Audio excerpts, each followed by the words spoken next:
drivers saw him off at the hairpin, now he's off at the chicane. That's incredible. He went off twice in 2 corners. He has had a horrible weekend, and now it's over, I think, for Dennis Vitolo. Probably a good thing. Zanardi is our race leader. Dennis Vitolo off into the tyre wall that's caused this first full course yellow of the race in Vancouver. They're just about trying to get his car backed out of that tyre wall, and there can't be too much damage, I shouldn't think, to the front of the car. No, he's certainly sitting in the car and optimistic of getting back into the running, but you know, he has been so slow this weekend.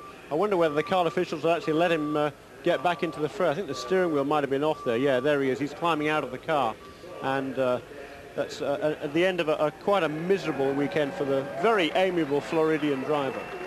Well, end of day for him, as you said. It just means, I suppose, that the other drivers won't have to worry too much about lapping him quite so often, because he really has been quite a long way off the pace throughout the course of this weekend so far. Dennis Vitolo out of that car. Of course, that's the car that Arndt Meyer has been driving in recent races. But the German not, in fact, going to be taking part in the remaining event. But main accident that we've seen so far in the course of this race is Paul Tracy out of the race already, as you see PJ Jones into the pits.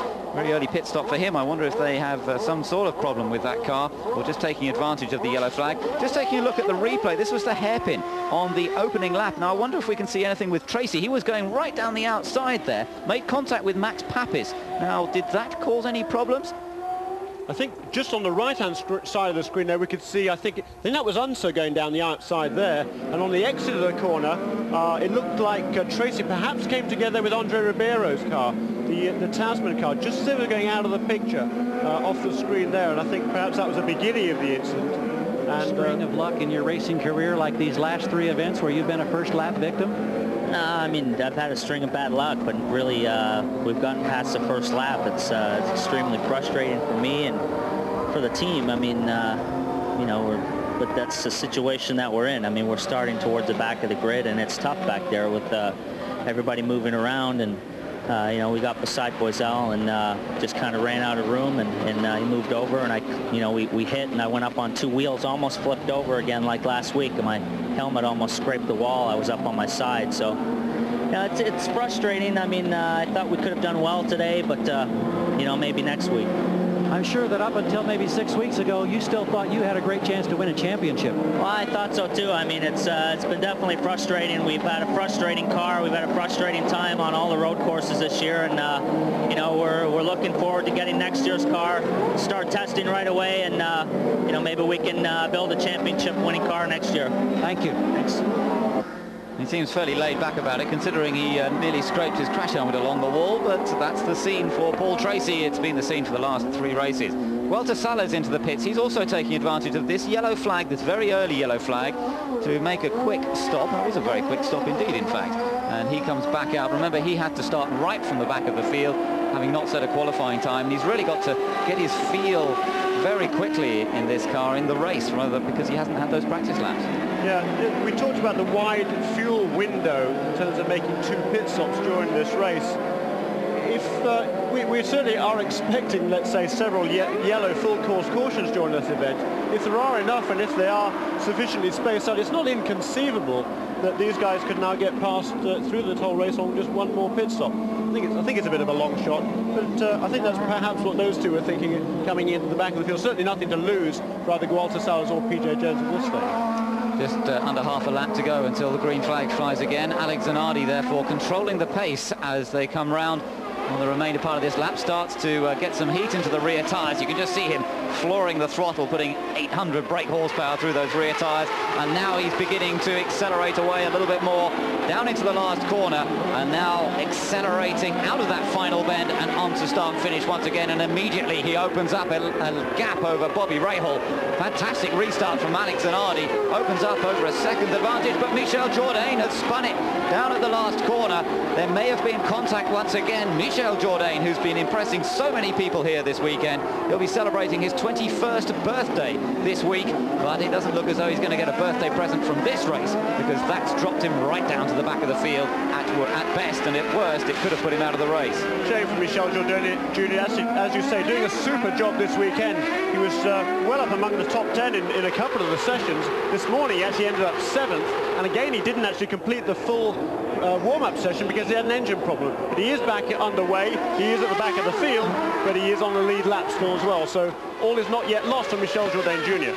Let's take a look at what happened there. Look in the background, you can see a couple of cars getting together. It was Alonso Jr. trying to get down the inside of Jourdain that caused a problem. Al is in certainly aggressive form. We've seen him now on a couple of occasions. We saw the replay earlier going into the hairpin with Max Papis, and now making contact with Jourdain. Yeah, what's interesting is that was well before the green flag, and under yellow, Fernandez was between those two. So Alonso went past Fernandez and was also trying to get past Jourdain. I think that's a little bit optimistic before they come past the start-finish line. Yes, that is a little strange, and I wonder if there'll be any penalty imposed for that. We'll wait and see. Meanwhile, we ride on board with Michael Andretti. Andretti lies in 5th position. He's right behind the Brazilian Maurizio Gutermin, then behind Andretti's Brian Herta and Gilles de Ferran. Gilles de Ferran needs to find some speed here. Gilles de Ferran second in the championship to Zanardi, behind Brian Herta at the moment, lying in 7th place. He's got to beat the Italian today to really keep his championship hopes alive. But watch out for the black car. Michael Andretti, always aggressive on this racetrack.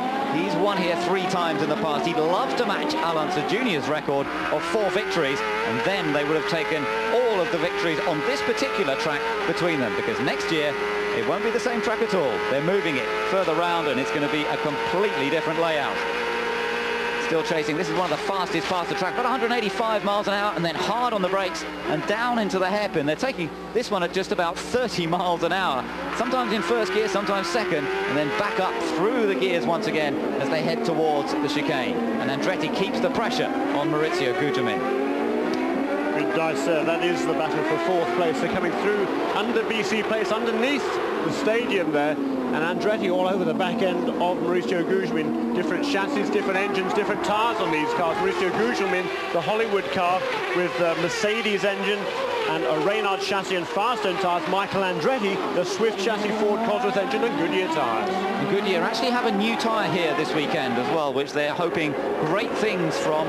Gilles de Ferran doing a good job for Goodyear as well. Michael Andretti lying in 5th position is the top Goodyear. No, he's not the top Goodyear runner at the moment. Bobby Rahal, in fact, doing a fine job, of course, in 2nd place. So that's a good performance from Rahal, and still keeping Zanardi honest as Andretti keeps the pressure on Maurizio Gutermin. Zanardi leads after 9 laps have been completed. Bobby Rahal lies 2nd. Vassar is 3rd. Gutermin in 4th. Then it's Andretti and Brian Herta.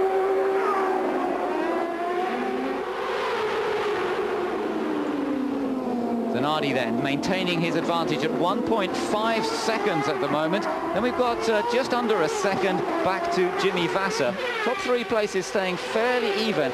I think really this battle is the one we have to concentrate on, although Gilles de Ferran has now actually closed up a little bit more to Brian Herta there. The Shell car goes through, then the blue and white car of Gilles de Ferran. So he's now beginning to hunt down that position. That's 6th position, but just look at the lead that Zanardi has already managed to open up, and in fact now Jimmy Vassar is as close as ever to Bobby Rahal.